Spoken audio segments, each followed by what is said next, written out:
Well, my kind of skiing's a little different than what most people kind of think as like, going up to the ski hill and taking chairlifts. I'm into backcountry skiing, which is we have like special bindings and skis, and we have skins, which are these hairy little things that we put on the bottom of our skis so we can walk uphill. All right, folks, strap in because this week's guest is living life at full send. Meet Liam Sullivan, 18 years old, climber, skier, adventurer, and all-around seeker of epic experiences. While most of his classmates went straight to college, Liam hit pause and took a gap year to explore, push limits, and soak up the world on his own terms. From scaling cliffs to carving fresh powder, Liam's story is all about choosing adventure, following curiosity, and proving that there's no one-size-fits-all path to success. So let's dive in because this conversation is going to be awesome.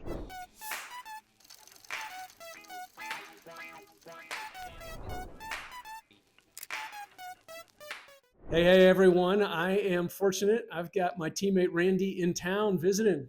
Hi, how you doing? Here from Los Angeles. I arrived yesterday and a ton of snow. Most snow I've seen in my lifetime, actually. Being from Los Angeles, that's not a surprise. And you're originally from Las Vegas. That's right, that's right. Well, So, born and raised. I'm excited to have Liam here. Liam, how are you? Good. Thank you guys for having me. Definitely. Want to take the opportunity to kind of jump in and talk about some of the things that both you've accomplished, your journey, your experiences, and how you got here. So maybe I'll kick us off with tell us about you and your journey. Well, I was born in California forever ago, and we kind of moved around when I was younger. And then What part of California? the Bay Area. Oh, okay. Yep. Then moved to Texas and then came here around COVID time. And then I got super into skiing and climbing and everything with the great outdoors that we have in Jackson. And since then, I kind of just like fell in love and haven't stopped doing any of it since. And that's what I plan on doing, hopefully, for the rest of my life. What does skiing and snowing mean from a guy that's from LA, and born and raised in Vegas? What does that mean to all our listeners? Yeah, well, my kind of skiing's a little different than what most people kind of think as like, going up to the ski hill and taking chairlifts. I am into backcountry skiing, which is we have like special bindings and skis, and we have skins, which are these hairy little things that we put on the bottom of our skis so we can walk uphill. And so we go into the backcountry, so not a resort, whether that be like Teton Pass or Grand Teton National Park or wherever. And then we walk up the mountain and then ski back down it once we've gotten to the top for a line. Yeah. So I'm curious, you've taken a bit of a unique path because the way you grew up was traveling a lot. Yeah. Right. And I'm guessing that afforded you some insight and perspective that perhaps is unique. Can you speak to that growing up and what that looked like and what that was like from you from an experience perspective? Yeah, I think so. I was living in Texas at the time, and we went on a trip when I was like 6 to Australia, and we like fell in love with traveling. My whole family. My mom's always loved to travel. My sisters and I, like, that was our first glimpse at it. And then the next year, we took a whole year off of school. My mom pulled us out of school and homeschooled us, and we traveled just around the world for that year. And I think that helped me like see that there's more than one way to do something.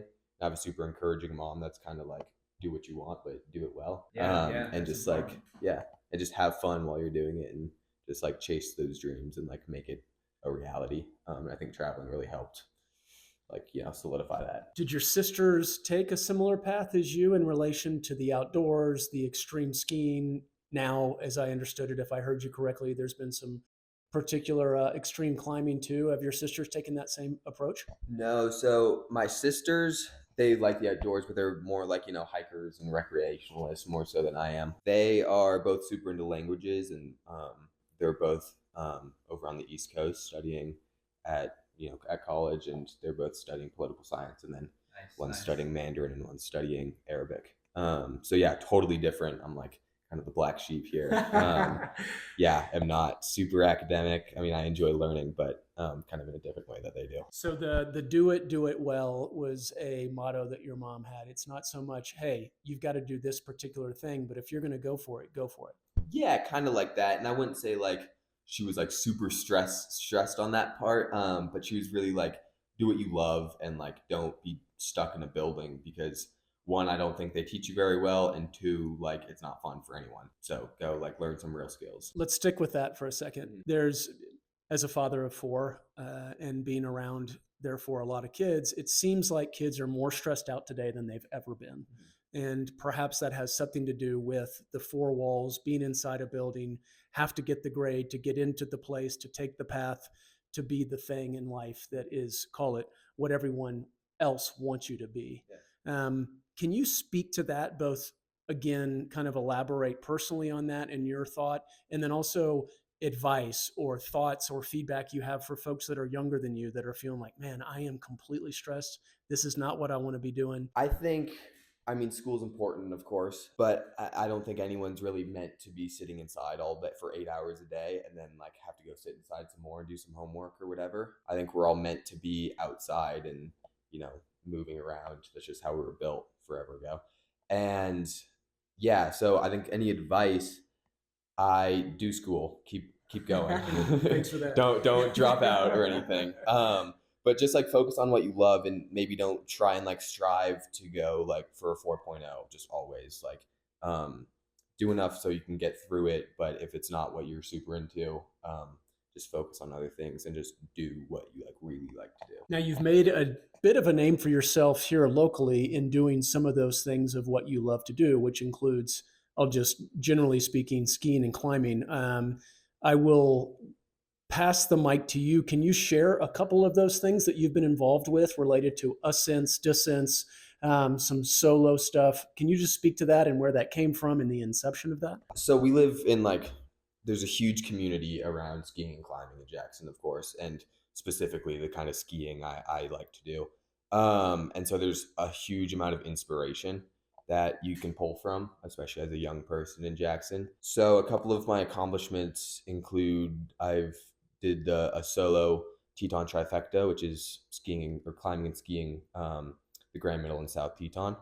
And then I've also skied the Otter Body on the Grand Teton and then a couple others. I have ski descents on every peak in every major peak in the like, you know, like main part of the Tetons. North Park is a different story because there are hundreds of small crazy ones up there. Right. But yeah, and then climbing, I'm more so of a skier than a climber, I'd say for sure. But I just recently this fall went down to Yosemite Valley in California, Nice. and I climbed the Rostrum and climbed the nose on El Capitan, and then I went and spent another 2 months in Indian Creek in Las Vegas and Joshua Tree climbing around there as well. That's amazing. I'm envious. That actually brings up the obvious thing, which is, okay, you're no longer in high school. College was the next step, but you've taken a gap year. Can you kind of talk to us about the choice around that and what that's been like, and anything that you'd want to share, again, with kids who are considering the same approach? So I was kind of planning on going to college. I didn't really know what I wanted to do this year. Colleges were you looking at or considering? The only college I applied to was Montana State up in Okay. Bozeman because I wanted to be close to home and I just wanted access to the mountains. And so I was planning on going there, and I went to the orientation in like early June, and I went there and I was like, absolutely not. I'm not doing this.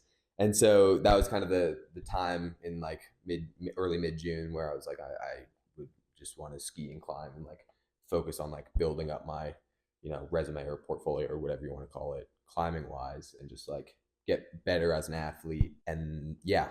And so I did that, and then yeah, here we are. So with the gap year you've had so far, share, if you will, some of the thoughts, some of the feelings you have about going back to school. Has it further shaped what you want to be doing post school? Speak to that for a minute, if you will. Yeah, so I'm actually quite excited to go to school next year, which I feel great about because I wasn't like last summer. I was like, absolutely not. This is gonna suck. It's gonna be a grind to get through these 3 or 4 years. But now I'm like looking forward to it like as my next step. You already got accepted to a yes, college? yeah. Oh, good. Yeah, Congrats. so I'm going up to Bozeman next year, and I'm going to study fish and wildlife management. Nice. And so I'll be there for the next couple of years and climb and skiing still. And after school, my plans are to become a mountain guide. I recently got accepted into my rock guide course through American Mountain Guide Association. Nice. So that's like big relief. It's like the first step to becoming a guide in the US. And so that's my plan. And so work towards that while still in school. And then once I graduate, I can start guiding, hopefully here in Jackson. Yeah. Let me ask a follow-up question on there in terms of the gap year that you've taken. I mean, there's a ton of students out there that are considering, but are just scared to tell their parents, Yeah. I want to take a gap year. What do you recommend, or at least what are some tips that you want to share with our listeners to, one, have them be more comfortable, and two, let them know that it's okay because you're going to probably learn more in the gap year than you would in college that you don't want to be at? I 100% say take a gap year. It's been the best year of my life, and like I've really been able to improve on myself. And just like I think in a gap year you get to learn a lot about yourself. Whereas in college it's kind of just sure, you have more freedoms than you do in high school, of course, because you're not like living at home, but you're still in like a confined, very like, you got to follow all these rules. And in a gap year, like you just go do what you want. Like I just spent a couple months being homeless, just driving around the southern US, and like, like the ultimate freedom. And you get to learn a lot that way. And I think that's better than a classroom can teach you. And I think especially as a young adult, being 18, 19, however old, that it's like a super important time to go learn that about yourself. Yeah, now just a follow-up point on there in terms of, I can only imagine you going into college your first year right out of high school, and you said it yourself, you weren't really into it, but what if you were forced into it versus now? I mean, when you just said that to me, you're going to college, I could see your enthusiasm and your spirit that you have in terms of going to college. My point is, now that you're going to college now where it's the right time, I see yourself being 10 times more successful in your first year than you would have been, last year or the previous year. Staying on that same idea, so let's stick to the passion that you have around the outdoors: climbing, skiing, now management, ultimately, potentially, of land management, fisheries, what have you, whatever it might be. For students who are thinking to themselves, man, how do I pursue my passion? How do I make my interests, even some of the things that I get excited about, into real life stuff, a job, a thing in the future? Where do I even start? What advice would you give to them to where to literally get started? That's a hard one. For me, it was super easy because my whole high school career, I've been just locked in on this one activity, which is skiing, climbing, and then with the ultimate dream of becoming a guide and having other people like, find the same like happiness, right? So for me, it was like a very linear path, and I had all of these role models to follow. So I think that's pretty important, whether it be a guiding career that you're looking towards or anything else, is just find your role models and like mentors and whoever, and like just have them give you advice, and just like, just follow that. That's a really important piece of advice. The role models, the folks that have been there and done that, and seeking their advice, watching them, following them, getting an idea of how they did it, has been something that Randy and I have talked a lot about, and our guests have offered multiple times on this show. So that's a really good piece of advice. I've got to ask, before we leave the adventure topic altogether, if you could transport yourself anywhere right now, where would you want to be skiing? That's an easy question. Yeah. I'd go to Chamonix, France. Just right off the bat, I went there once my sophomore year of high school. So I was just turned 15, and it was one of the most incredible trips I've ever been on. And it's just such an amazing place, and the guiding culture there is incredible. It's like, it's where it all started, right? Where ski mountaineering really started. So Chamonix, I'd go there. I love it. I've never been there. Randy, have you? No, I've only been to Vegas, LA, and Jackson now. That's right. That's exactly right. So let's shift gears again. Tell me about the community of friends, the people that you've met as you've taken this gap year, some of their experiences, maybe some lessons learned. Can you speak to that? Yeah, my friends are almost exclusively like 25 to 30-year-olds. I have very few friends my own age. And that's partially because the sport it takes a long time to get into. And I was super lucky starting young. A lot of people don't get that. And it takes a lot of like maturity, I guess, to like find your risk tolerance and whatever. So I've learned a lot from them, just whether it be from life or like, skiing stuff. Just having those older friends. Yeah. And they're all super supportive. It's kind of fun to be the youngest of a group, to just like it's a different experience. Yeah. We had a guest recently. He's a basketball coach, and he coaches up a number of players who are now in the NBA and in names. And so I would be remiss if I didn't ask, what are a couple of names that kind of you hold up there as being, wow, that person is insane in the space that you're interested in? Yeah. So the people I look up to, it's super easy because I work for Exxon Mountain Guides in the summers, and Bruce sometimes in the winters, just doing like random things here and there. So they're all my coworkers. And in the Tetons and in Chamonix and places like that, the guiding culture is so huge, and so all the guides are kind of the best of the best. So a couple names are Adam Fabricant and Brendan O'Neill are kind of the big ones in the Tetons. They've done everything, and I look up to them for any cool line I'm looking at, or I ask them for beta or whatever. And Zahan Villamoria has kind of been a big mentor to me. And then like out of the US, kind of the big one I can think of is Vivian Bruchez.